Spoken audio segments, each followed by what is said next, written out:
All right, Tszyu, your next fight's been announced. What are your thoughts on this fight?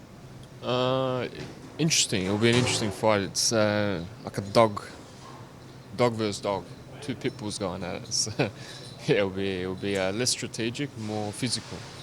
Obviously, your dad had some great wins against Mexicans. Obviously, you must be keen to get in there with a Mexican as well. Yeah. Well, I sparred a few in when I was in LA a couple of trips ago. So I remember they're tough, man. They're tough. I remember coming out of the spar. I'm like, man, it's a proper fight.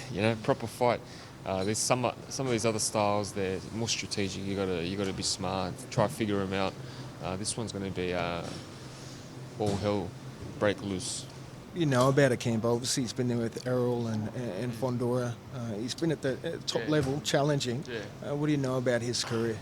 You know what? When you take on Errol Spence at 22 years of age, it shows a lot about the character and the personality that he's got. Not afraid of challenges, And a lot of these days, there's plenty of people that are just, I've got plenty to say, but all bark no bite, And many pick and choose who they want to fight. This guy doesn't, so it'll be a good challenge in front of me. Obviously, your last fight against Tony Harrison, a great performance. What did you learn in that fight, and how proud were you of your performance? I was not satisfied. I came after the fight. I was like, I want more, and my hunger keeps growing. It's crazy, Like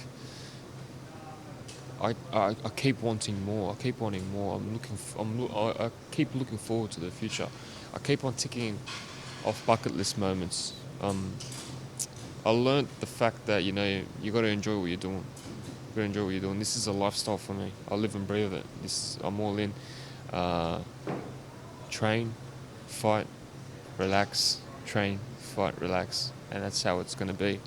No blowouts. No getting fat. This is my life. And you obviously, there's a thing about you that you walk forward and you're a pressure fighter, but you can also box as well. Yeah. Are you looking to show different styles as you move towards hopefully a Charlo fight? My style is not just walk forward. I'm very good on reactions. I'm very strategic, and you get to witness that when you're in the ring with me. And opponents don't see it from the outside, but once they get in there, it's like, oh shit, this is a different style. So I'm gonna of course play it smart, but if a pitbull's got to go at it, a pitbull's gonna go at it. Do you feel like you're gaining some respect or more respect from the fight fans and the fighters in the US, especially with that win against Harrison? Yeah, for sure. There's only one fight in the super welterweight division they're talking about, and that's me and Charlo. We're the two at the very top right now. He's at the top. He's got all the marbles, but I'm sitting behind him, just waiting patiently for that one opportunity. But once that opportunity presents itself, there'll be a new king in that division. How frustrated are you about Charlo and the delay in that fight? What am I supposed to do?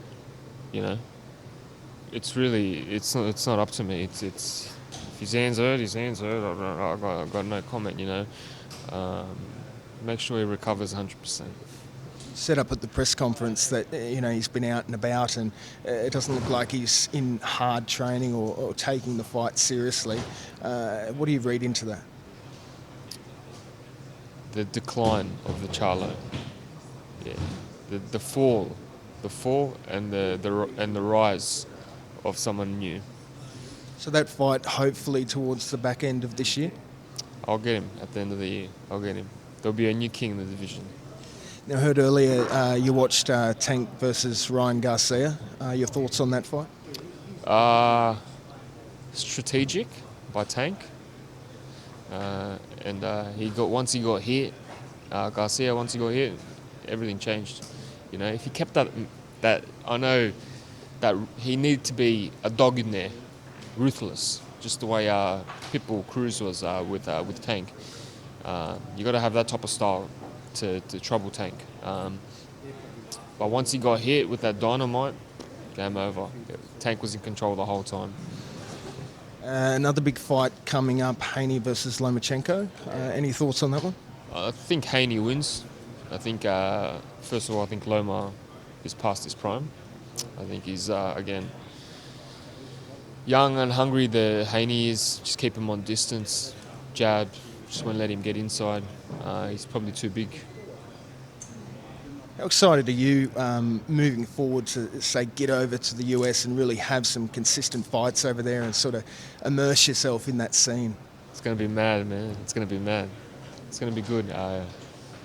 Bucket list moments again, ticking it all off. But I'm in Gold Coast right now, man. This is a bucket list moment as well. How does this fight against Carlos play out for you? A few people already have asked me. I said, give me a couple of weeks before I give a prediction. The last prediction I got was right. Yeah, I was spot on. We'll see, man. We'll see. It could be early. Thanks, Tim. Thank you. Have you been so excited to fight a Mexican fighter for so long? Oh look, the Tszyu legacy we got 5-0 against the Mexicans. So I think for me, growing up, being a lover of this sport, watching the rivalries, Morales, Pereira, the big Mexican fights like that, I've always wanted to test myself. And you know, when you're in this pro game, especially in my weight division, in the light middleweight status, there's plenty of fights that are Mexican fighters. So I'm quite honoured to be able to fight against a Mexican, and we're looking to bring that tally up even higher and higher. Yeah, there's a bit of pressure there because your dad, he beat Julio Cesar Chavez. He had his greatest ever performances, he sees it, against Miguel Angel Gonzalez. And he beat 3 other Mexicans as well. Do you feel that pressure? Rafael Ruales was his first one. Yeah. Look, pressure or whatever. Pressure is, I sort of had it from day one anyway, so pressure's nothing out of the ordinary, it's nothing new. But yeah, I'm looking forward to this fight, you know. I'm looking forward to this fight because it's keeping me active.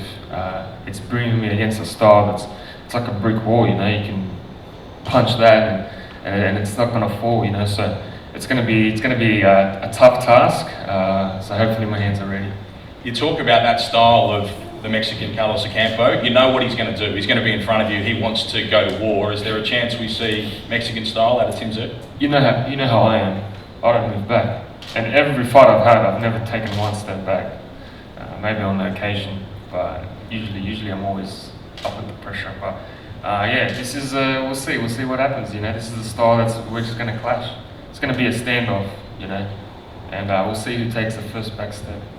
And it ain't me. There was clearly a lot to prove, or so you saw it, in that Tony Harrison fight. We saw you in the ring afterwards, stating your name. What have you got left to prove, do you think, to the boxing world, if anything, in this fight? I think something devastating. You know, something devastating. I've been envisioning this moment, this fight, yeah, something devastating, something that Fundora couldn't do. You know, Errol Spence did it in devastating fashion when he was young, nice and early in his career with the camper. I want to do something highlight reel status.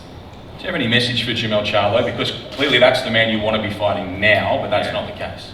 Look, I was watching the Garcia Tank fight the other day, and the guy was off his head. He was drunk, you know. And there's a difference between me and him. See me, I'm active. I'm here, staying ready, getting ready for the next opportunity. I'm not. Every opportunity I get, I'm gonna take. Him on the other hand, he's on honeymoon. He's off to Vegas. He's getting smashed. You know, there's a difference. And when we do meet, it's going to be trouble, not for me, but for him. Is he going to fight you? That's the question you got to ask him, man. Talk about the Gold Coast for a moment, because I know you love this part of the world. You've spent a lot of time here in training camps. You were based here for a little while, and you seem to have a great deal of enjoyment about the place. Yeah, it's got this vibe here. Gold Coast, we spent 2 months here before Jeff Warren. Before then, it was the Queensland versus New South Wales rivalry. Yeah, this time I'm coming in, it's like I feel like the whole nation's behind me, you know, and it's not just Queensland, it's every state, and it's a good place here on the Gold Coast to have this type of fight, and we promised with No Limit to bring a big fight here, and we finally got it, you know, so I'm grateful for this opportunity. It was a special atmosphere in Sydney when you fought against Tony Harrison. I know you were busy, but it was something pretty special for those who were present. What should they expect if they do get along here to the Gold Coast for this fight? Again, special, you know. I'm always zoned in, zoned out, but when I re-watched it, it was a buzz. It was a buzz, and it's crazy how I still think I'm not small-minded, but I'm always in the same surface as everyone else, and to go in front of these big crowds, and it just baffles me at times, you know. To be able to see how many people we can bring in, and the numbers that people buy, and how much interest it just shows where boxing is in this country, and hopefully we can get a big turnout here in the Gold Coast. I'm sure we will, and one man that will be here is Carlos Ocampo. Finally, do you have a message for your opponent before he heads here to Australia for this fight? Well, I need to learn a bit of Mexican first before I can send any messages out, but the clear message will be sent out on fight night. Devastating fashion. Thank you very much, Tszyu. So Tszyu against Carlos Ocampo is the fight. It's for the interim WBO Super Welterweight Championship of the World, brought to you by No Limit Boxing Promotions. June 18 here on the Gold Coast. Thanks so much for joining us here at today's press conference. I'll now throw back to Megan Barnard.